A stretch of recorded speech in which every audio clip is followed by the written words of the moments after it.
بسم الله الرحمن الرحيم. السلام عليكم ورحمة الله تعالى وبركاته. قيل, it may be said, قال الله تعالى أعوذ بالله من الشيطان الرجيم وإن كان ذو عسرة فنظرة إلى ميسرة وأن تصدقوا خير لكم إن كنتم تعلمون. Surah Al-Baqarah, verse 280, which means, and if the debtor is in straitened circumstances, then let there be postponement to the time of ease, and that you remit the debt as almsgiving would be better for you if you did know. The hukum in this verse is when people take debt and he is unable to pay, it is obligatory to the creditor to give him time until he is able to pay. It is haram and considered as a sin for the creditor to hit him, hurt him, or making him jail. And if you want to forgive him for that debt, it is better if you know. So basically we understand from this verse that when we give someone a loan and at that time he is able to pay back, but then when we ask him about the debt, he said that he is unable to pay. In this situation, we are ordered to give him extra or additional time to pay back the debt. It is obligatory according to the religion. We are prohibited to jail that person, hit him, or keep following him when we know that he is unable to pay his debt. Rasulullah says in a hadith related by Muslim, qala Rasulullah wa man yassara ala mu'sir yassara Allahu alayhi fid dunya wal akhirah, which means kama qala Rasulullah, which means if anyone make it easy for the one who is indebted to him while finding it difficult to repay, Allah will make it easy for him in this worldly life and in the hereafter. Wallahu ta'ala a'lamu ahkam.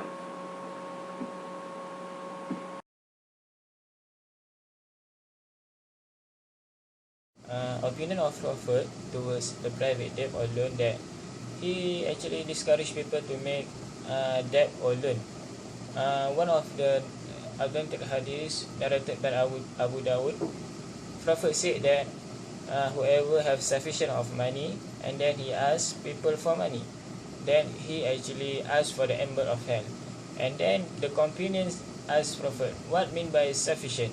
So Prophet said sufficient is when someone have enough for lunch and dinner.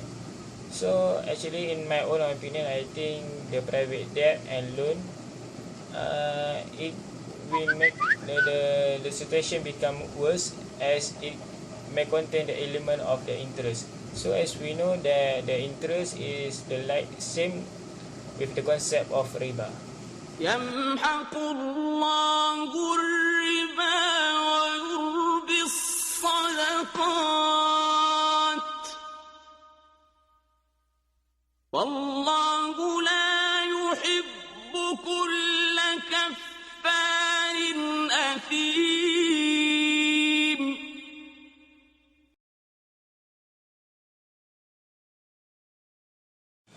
From the previous translation, Allah already said that he destroyed riba, and he also in another verse he declared war against people who commit riba. So actually, what are the wisdom that Allah prohibit us towards riba? Number one, riba will lead us to the exploitation in financing consumption. For example, rich will become richer, poor become poorer. This because rich they have abundance of money, so they can lend out their money, and they will generate income without make any effort. They have just lend out their money, and this also will lead to the negative effect on distribution.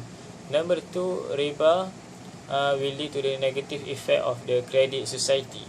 People will work harder, people will become slave to the bank, and they forgot about their main role as Khalifa in this world.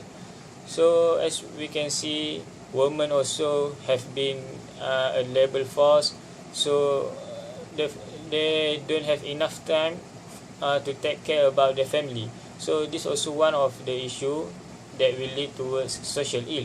And then lastly, number three, the rationale why Allah prohibit riba, because this will lead to the negative effect on production. People will become less innovative because people will have smart IQ, but they have lack of capital or lack of money to develop their production. So that's why only large scale business can make a business, can involve in the market. So people with the smart idea, they cannot have it be in the market because of their lack of the money. That's all.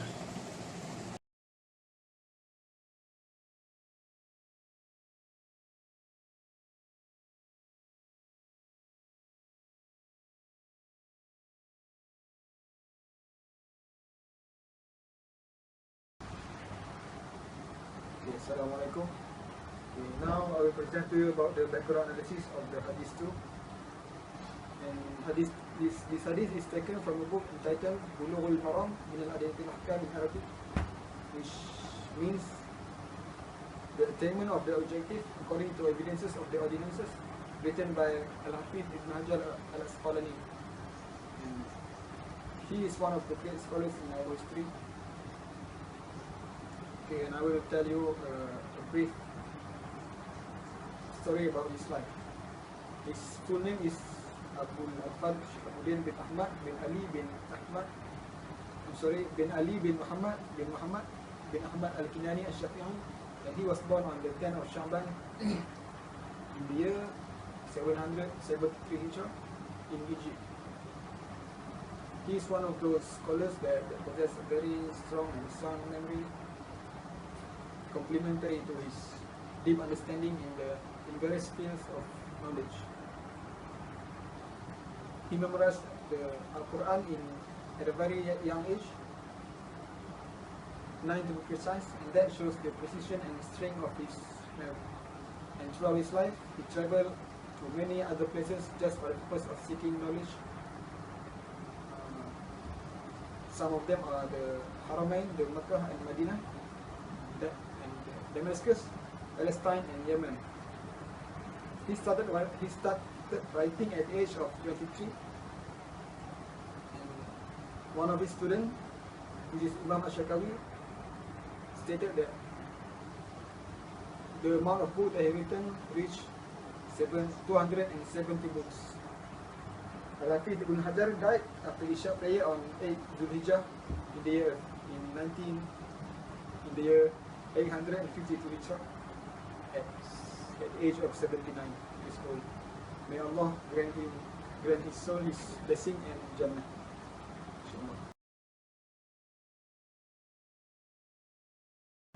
The narrator of the hadith is Abu Hurairah. He was born 19 years before Hijrah in Yemen. His real name is Abdul Shams, but after he became a Muslim, the Prophet Muhammad ﷺ named him Abdul Rahman. He is one of the companions of the Prophet. He was known as Abu Hurairah because when he was a child, he had a kitten. He took care of the kitten like a father. Stated that once upon a time, when he meets Prophet Muhammad ﷺ, he was asked by the Prophet, "What is inside a slave?" Then he shows that the cat is inside his slave. Because of that, the Prophet called him Abu Hurairah. He is also one of the famous narrator of the hadith. He had a special gift which was he had strong memory. Because of that, he can memorize and narrated the hadith more than any of the companion of the Prophet. The compilation of the hadith narrated by him are considered the most authentic and trusted because he spent a lot of time with the Prophet Muhammad. During his lifetime, he was narrated about 5,374 hadiths. Lastly, he was died in 59 Hijrah when he was 78 years old. On the Surah Al-Baqarah ayat 280, Nabi Muhammad SAW has told us that the one who give more time to a debtor who is in difficulty, we have each day a reward or a charity. The person who give more time to the debtor will have a reward before the payment of the debt and after of the payment of the debt. So he will get a double of the loan that he will give in charity. This is to encourage our fellow Muslim to give more time to the person who is in difficulty. So he will not be compelled into a riba. Dealing with a riba is a delegation. We get a declaration of war from Allah and His Prophet. So it is very stressful and distress for him if he will get dealing with riba. Imam Ahmad narrated that Buraidah heard that Rasulullah said, whoever give more time to a debtor who is in difficulty will have a reward equivalent to giving the amount of a loan in charity for each day. Then he also said that he heard whoever give more time to a debtor who is in difficulty will have a reward equivalent to giving double the amount in charity for each day. So we can conclude that giving more time to a debtor we get a more blessed from Allah and the charity. So if the time for payments come and the debtor still in difficulty and not able to pay, the creditor can let him off and give more time to repay. Then for each day he delay the repayment of the loan, he will get charity. If someone owe you money, it is considered charity if you show mercy, give the debtor more time to pay back his loan or cancel out the debt. Charity is a person shade on the day of judgment. Cancelling a person's debt will also serve as a protection for him. So let's help each other.